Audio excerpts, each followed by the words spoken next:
बिस्मिल्लाहिर्रहमानिर्रहीम नहमदुहु सल्ली अला रसूलिल करीम अम्मा बाद।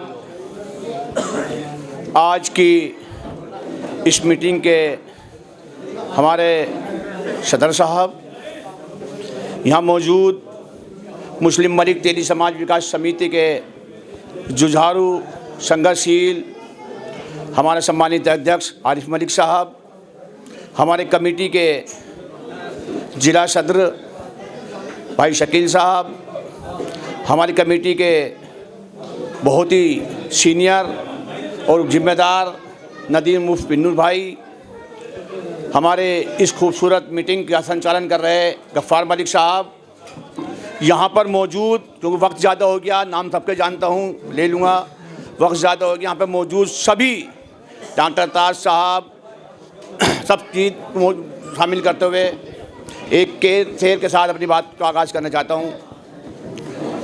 बदल जाओ वक्त के साथ या फिर वक्त को बदलना सीखो। बदल जाओ वक्त के साथ या फिर वक्त को बदलना सीखो। मजबूरियों का बहाना ना करो, हर हाल में चलना सीखो। आज हम आपके बीच में इस सर्दी में, इस जनवरी के महीने में आपकी भलाई के लिए, बिरादरान मिल्लत की भलाई के लिए मौजूद हैं। लेकिन इस बात का बड़ा अफसोस के साथ मैं कहना चाहता हूँ, बड़े दुख के मन से मैं कहना चाहता हूँ कि हमारे मेहमान बहुत दूर से यहाँ पर आए हुए हैं, लेकिन जिस महल्ले के ऊपर पूरे शहर को, बिरादरान मिल्लत को नाज है, उस बिरादरान मिल्लत के उस मोहल्ले में जिसको बिरादरान मिल्लत की छपरोली कहा जाता है, उस छपरोली के बीच में हम यहाँ बैठ के अपनी बात रखना आए हैं। लेकिन यहाँ के बिरादरान मिल्लत घर से बाहर निकलने को तैयार नहीं है। ये बड़े दुख की बात के साथ मैं कहना चाहता हूँ। लेकिन कोई बात नहीं, हमें अपनी कोशिशों को जारी रखना है। हमें मायूस भी नहीं होना कि पिछले हालात कैसे बने, किन हालातों की वजह से फैसले हुए, लागू नहीं हुए। क्योंकि हम मुस्लिम मलिक तेली समाज विकास समिति के पास यहीं के कुछ लोगों ने फ़ोन किया, संपर्क किया, हमें बुलाया, हम गए।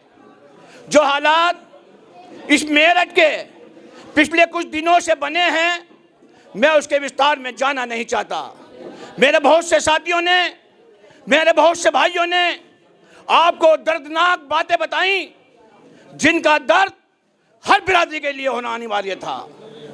वो दर्द दौलत कितनी भी हो, अगर उसकी इज्जत खराब हो जाएगी तो उसकी दौलत और शोहरत कोई मायने नहीं रखती।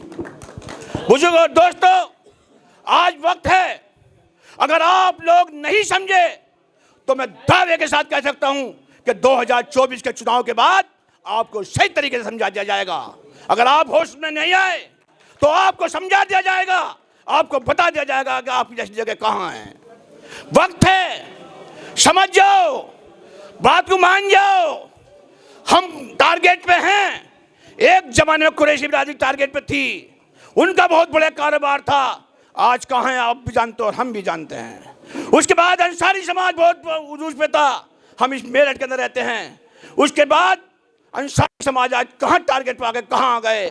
और जो मैं सुन रहा हूँ, इस मेरठ के अंदर देख रहा हूँ, अब की बार आप टारगेट पे हो।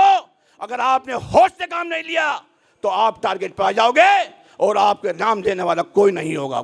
दोस्तों, इस दिखावे को बंद कर दो। हमारा मकसद देना लेने का नहीं है, हमारा मकसद आपकी इज्जत बचाने का है, आपकी सम्मान बचाने का है, आपकी बर्बादी को बचाने का है। इस भीषण सर्दी में हम जो यहाँ आए हैं, आपके लिए मकसद लेकर आए हैं।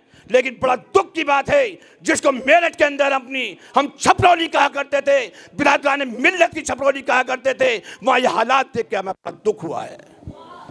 बुजुर्ग और दोस्तों, एक शेर के साथ, आंधियां मगरूर दस्तों पर पटक जाएंगी, वही शाख बचेगी जो लचक जाएगी।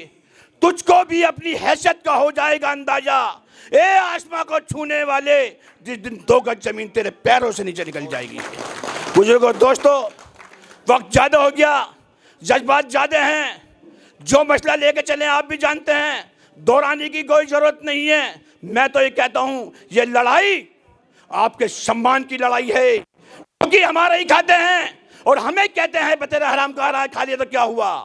हमें लोग ताना मारते हैं, अगर हम थाने चौकी में जाते हैं तो कहते हैं कोई मलिक की पार्टी पढ़ के लाओ जिससे कि हमारे मुनाफा हो जाए। जो कहते हैं हमारे नाम से, हमें कितने लोग जलते हैं, कितने को मैं मलिक हूँ, अधिकारी में बैठता हूँ, अधिकारियों की सुनता हूँ, मुझे पता है हालात कितने बज्जर होने जा रहे हैं। बुजुर्गों दोस्तों, इन एक शेर के साथ अपनी बात खत्म करना चाहूँगा। हमारे सदर मोहतरम बैठे हुए हैं, उनके साथ बहुत ज़रूरी मैं आपसे बताना चाहता हूँ। इस शेर में सारी बात समझ लो ना। जलते घर को देखने वालों, फूस का छप्पर आपका है, आगे पीछे तेज हवा है, आगे मुकद्दर आपका है, उसके कत्ल पे मैं भी चुप था, मेरा नंबर अब आया और मेरे कत्ल पे आप भी चुप हो। इंशाअल्लाह अगला नंबर फिर आपका हो जाएगा अगर आप नहीं मानोगे। मैं कहना चाहता हूँ आपसे बुजुर्गों दोस्तों, इन्हीं शब्दों के साथ मैं ज़्यादा बोल गया क्योंकि जज्बात थे, छपरोली समझता था, लेकिन नहीं, फिर अगर मीटिंग होगी। इस शब्दों के साथ मैं अपनी बात को वाणी देते हुए अस्सलाम वालेकुम। देखिए